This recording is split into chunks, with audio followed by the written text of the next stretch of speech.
activism. Love it. A young group of Starfleet cadets that are trying to learn at the Academy. And of course, it's like it's just modern day.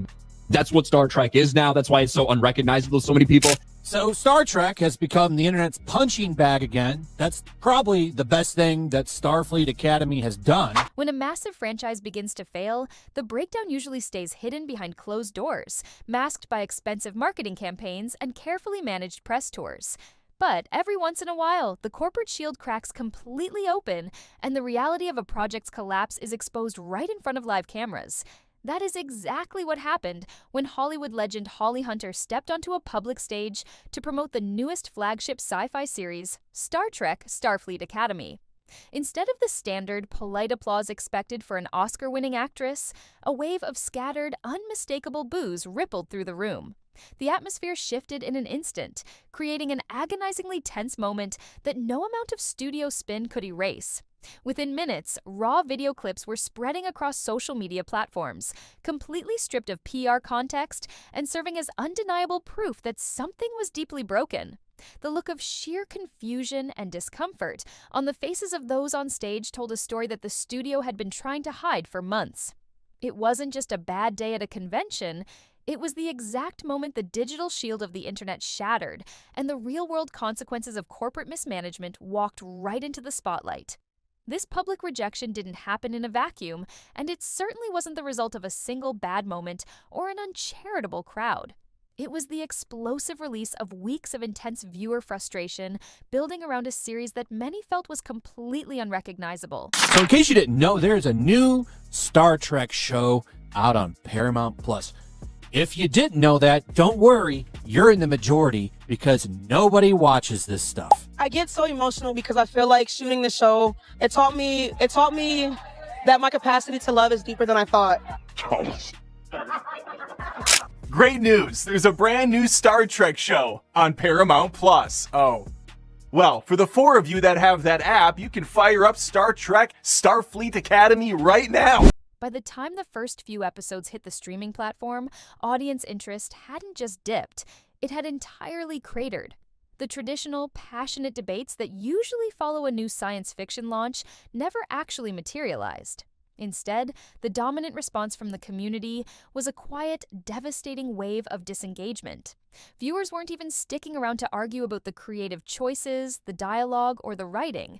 They were simply turning off the app and walking away. In the entertainment industry, that level of profound indifference is far more dangerous than active outrage, because you can redirect anger, but you can't fix a viewer who no longer cares. When fans stop angry tweeting and simply start forgetting you exist, the franchise is already entering a terminal descent. To prove exactly how severe this audience drop-off really was, prominent internet commentator Gary Beckler, known online as Nerdrotic, decided to run a hilarious, highly risky experiment.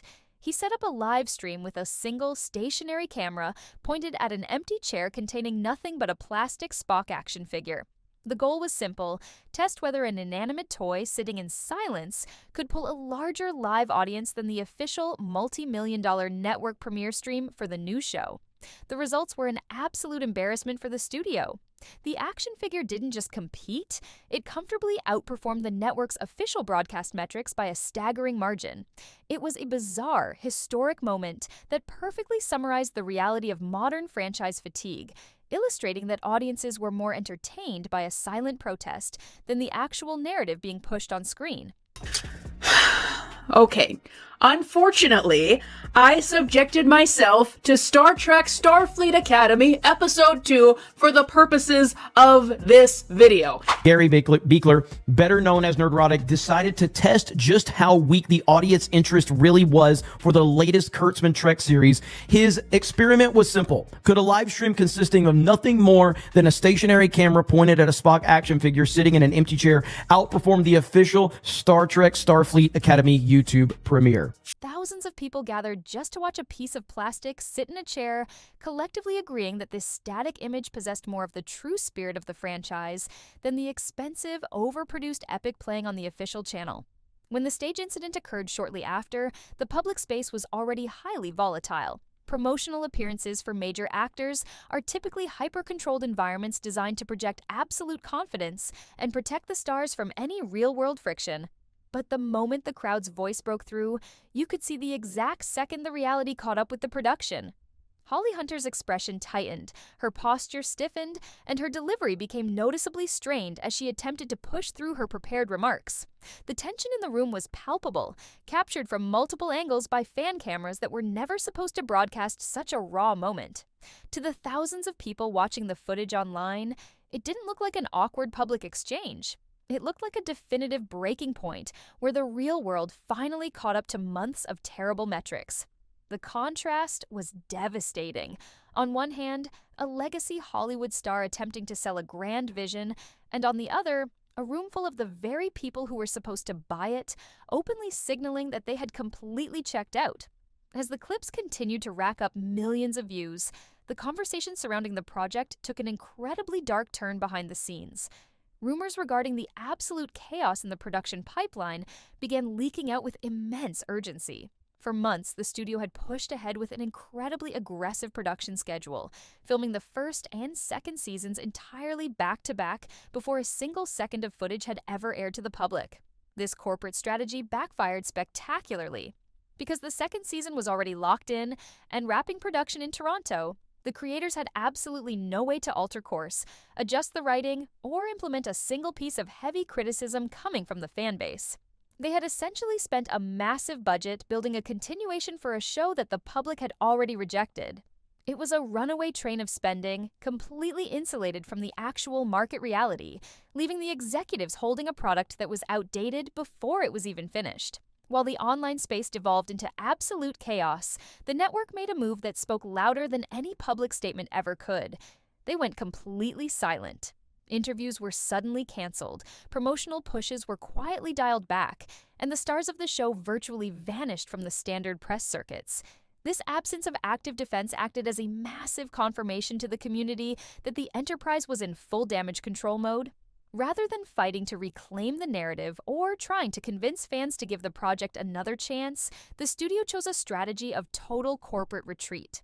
They left the project completely exposed to the elements, treating it less like a growing franchise and more like a massive financial liability that needed to be contained. The silence was deafening, leaving the remaining defenders of the show with absolutely no ammunition while the critical consensus solidified into stone. Then came the final, inevitable blow that permanently sealed the fate of the project.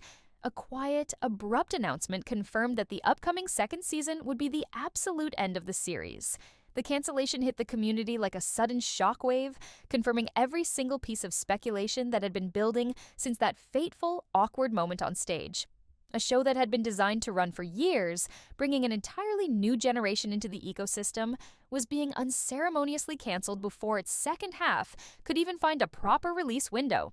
The gamble of filming seasons back-to-back meant the network was now forced to sit on an expensive, fully produced final season that everyone already knew was a dead end. It was an unprecedented admission of defeat, a white flag raised by executives who realized that pouring more money into the brand was simply throwing good money after bad. The collapse of this project leaves a massive, troubling question mark over the entire entertainment industry. For decades, major franchises could rely on an enormous reservoir of accumulated fan loyalty, a safety net built by generations of dedicated viewers who would stick around through weak seasons and questionable creative choices. But that safety net is officially gone.